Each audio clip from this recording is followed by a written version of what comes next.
शाम गणित के कुछ क्वेश्चन पूछ इंपॉर्टेंट एमसीक्यू हैं जनरल मैथमेटिक्स के। पहला क्वेश्चन इसका सरल करना है, इसको सरल करें।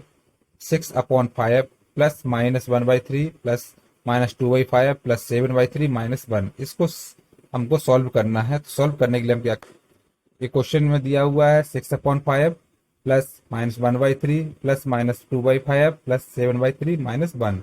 इसको सबसे पहले क्या करेंगे, इसको सबको बराबर कर लेते हैं। तो इसके बाद इसको हम सॉल्व करेंगे तो आ जाएगा 4/3, 7/3 -1 हो जाएगा। तो यहाँ पर हमारे पास 3 आ जाएगा, तो 7 - 3 आ जाएगा, तो 4-4/3 बचेगा यहाँ पर। इसको सॉल्व करते तो हमारे पास जो एल एच एस आ जाता है वो आ जाता है 15 लघुत्तम समापवर्त तक। इसको जब हम करेंगे तो 5 को जब करेंगे तो 3 बार आ जाएगा, 6 3 8 18, और यहाँ -5 आ जाएगा, यहाँ -6, यहाँ 20 आ जाएगा। इसको सॉल्व करने पर इसको सॉल्व किया जाता है तो हमारे पास आ जाता है 18 - 11 प्लस 20/15 बचेगा। इसको जोड़ करके किया जाता तो बचता है 27/15।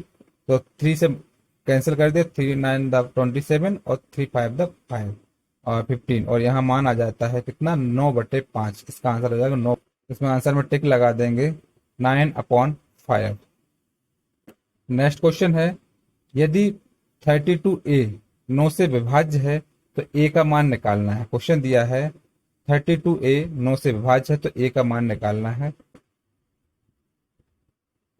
इसमें हमारे पास दिया 32a 9 से विभाज्य है, तो 9 का विभाजन नियम जो होता है वो क्या होता है, यदि किसी दी गई संख्या को सभी अंकों का योग 9 से विभक्त हो तो दी गई संख्या 9 से पूर्णतः विभाजित होगी। ए का मान निकालने के लिए अक्षर ए के स्थान पर संख्या 4 रखेंगे जो 9 से पूर्णतः विभाज्य होती है। हमारे पास क्या आ जाएगा, ए का मान 4 रखेंगे तो आ जाएगा 3 + 2 + 4 = 9। तो ये बचेगा हमारे पास 9/9 = 1, तो = आ जाएगा 4। ए की वैल्यू जो हम यहाँ पर वैल्यू रखेंगे वो 4 कहलाएगी, तो = 4 आ जाएगा। इसका जो ए आ जाएगा वो आ जाएगा 4। अगला क्वेश्चन है -1/3 - 4, -1/3 - 4 को धनात्मक घातांक के साथ एक परिमेय संख्या की घात के रूप में व्यक्त कीजिए। तो सॉल्व करेंगे तो आ जाएगा ये -1/3 - 4 इंटू -1/3 - 4। हमारे पास दोनों चर, ये चर है, ये घातांक है, चर दोनों समान है, तो इसको हम लिख सकते हैं 1/3 -8 आ जाएगा, यहाँ पर आ जाएगा। तो हम इसको अगर हम 3 करेंगे तो 3/8 आ जाएगा, तो इसको हम लिख सकते हैं 3/8 आ जाएगा। इसका हम अगर लिखेंगे तो x/m और x/n दिया, तो दोनों जोड़ देंगे तो हमारे पास आ जाएगा 1/3 -8, तो यहाँ आ जाएगा 3/8 आ जाएगा। तो इसमें हम मार्क कर देंगे 3/8। नेक्स्ट क्वेश्चन है, उस बिंदु को बताएं जो एक ग्राफ के पहले चतुर्थांश में अवस्थित है। तो उसको ग्राफ को बताना पहले चतुर्थांश में अवस्थित है। तो इसमें हमारे पास दिया हुआ है, ऊपर आपको चतुर्थांश दिए हुए हैं। ये प्रथम चतुर्थांश होता है, एक्स हॉरिजॉन्टल होता है, ये प्लस वाला एक्स होता है, ये माइनस वाला एक्स होता है, प्लस वाला वाई होता है, नीचे माइनस वाला वाई होता है। प्रथम चतुर्थांश में क्या होता है, हमारे पास दोनों पॉजिटिव होते हैं, एक्स की वैल्यू और वाई की वैल्यू पॉजिटिव होती है।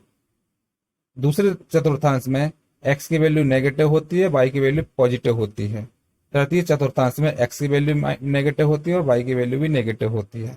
चतुर्थ चतुर्थांश में एक्स की वैल्यू पॉजिटिव होती है, वाई की वैल्यू नेगेटिव होती है। तो हमारे पास इसमें बताना प्रथम चतुर्थांश में, प्रथम चतुर्थांश मतलब हमारे पास प्लस प्लस वाला, एक्स की वैल्यू प्लस आनी चाहिए और वाई की वैल्यू प्लस आनी चाहिए। तो हम इसका आंसर हो जाएगा 4 4, दोनों प्लस प्लस है इसलिए हमारे पास 4 4 आ जाएगा। इसका करेक्ट आंसर प्रथम चतुर्थांश में स्थित है। अगला क्वेश्चन दिया हुआ है, एक बक्से में 1 2 3 4 से 25 तक अंकित 25 गेंदें हैं। यदि बक्से से यादृच्छिकता से एक गेंद चुनी जाए तो चुनी गई गेंद पर अंकित संख्या 5 अथवा 7 से विभाज्य है। इसकी प्रायिकता ज्ञात कीजिए। क्या करेंगे, दिया हुआ बक्से में हमारे पास जो दी हुई है 1 2 3 4 25 गेंदें दी हुई हैं। तो इसके लिए हम 5 संख्या 5 तथा 7 से विभाज्य होने की वाली प्रायिकता निकालेंगे। 5 से और 7 से विभाजित हो, 5 से हो या फिर 7 से हो। इसके लिए हम निकालेंगे तो 1 से 25 के बीच में आ जाएगा 5 आ जाएगा, 10 आ जाएगा, 15 आ जाएगा, 20 25 7 14 21। ये आ जाएगा 1 से 25 के बीच में, जो कि 5 या फिर 7 से विभाजित है। कितनी संख्या है, अतः प्रायिकता निकालेंगे 5 अथवा 7 से विभाज्य कुल संख्या कितनी है, 1 2 3 4 5 6 7 8, 8 आ जाएगी। अपन बक्से में कुल गेंदों की संख्या कितनी, 25 है, तो अपन 25, तो 8/25 इसका आंसर आ जाए। इसका हम आंसर मार्क कर देंगे 8/25। अगला क्वेश्चन दिया हुआ है, एक व्यक्ति की आय 10% बढ़ने पर यह 44,000 रुपए हो जाती है, वास्तविक आय क्या होती।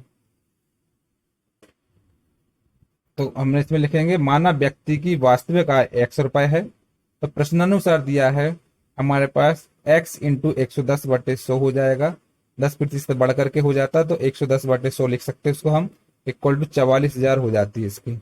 तो हम इसको सॉल्व करेंगे तो आ जाएगा 40,000, मतलब व्यक्ति की जो आय है वो 40,000 रुपए होगी।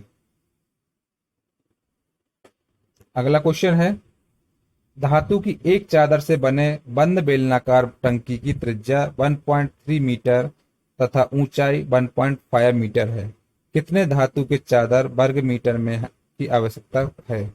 तो हमारे पास त्रिज्या दी हुई है 1.3 मीटर और ऊंचाई दी हुई है 1.5 मीटर। बेलन का वक्र पृष्ठ का फार्मूला होता है 2πr h प्लस आर होता है इसका फार्मूला, जहां पर r त्रिज्या होता है और h होता है ऊंचाई। तो हम इसमें बेलन का डायग्राम बना हुआ है, जिसमें हमारे पास ऊंचाई दी हुई है h इक्वल 1.5 मीटर और त्रिज्या दी हुई है 1.3 मीटर। तो इसमें हमारे पास आ जाएगा 2πrh, ये जो आता है तो 2 पाई आएगा, पाई का मान 22/7 और h 1.3 और ये हो जाएगा 1.5 प्लस 1.3। इसको सॉल्व करेंगे तो आ जाएगा 44 इंटू 1.3 इंटू 0.4, तो आ जाएगा 22.88 वर्ग मीटर। इस फार्मूले में रखा हुआ है 2πr into H plus are, तो 2πr की वैल्यू रख दी, h की वैल्यू और r की वैल्यू रख दी, तो 2πr h प्लस आर इसका फार्मूला होता है। तो इसमें हमने वैल्यू पुट करी, इसका संपूर्ण प्रश्न निकला, इसका आंसर आ जाएगा 22.88। अगला क्वेश्चन दिया है, सिलाई मशीनों के अंकित मूल्यों पर 5% की छूट पेश की गई, यदि वेट 8% की दर से लागू होता है तो 12,500 रुपए अंकित मूल्य वाली सिलाई मशीन को खरीदने पर भुगतान की जाने वाली राशि क्या होगी।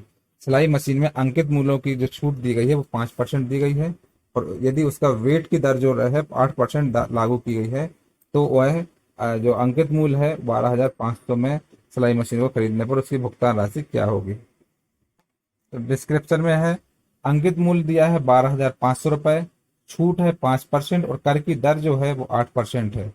तो प्रश्नानुसार जो हमको दिया हुआ है वो कुल राशि जो दिए भुगतान की जाने वाली राशि है 12,500 गुणित 5% की छूट, तो 95/100 हो जाएगा। 8% की इसमें दर लग रही तो 108/100 हो जाएगा।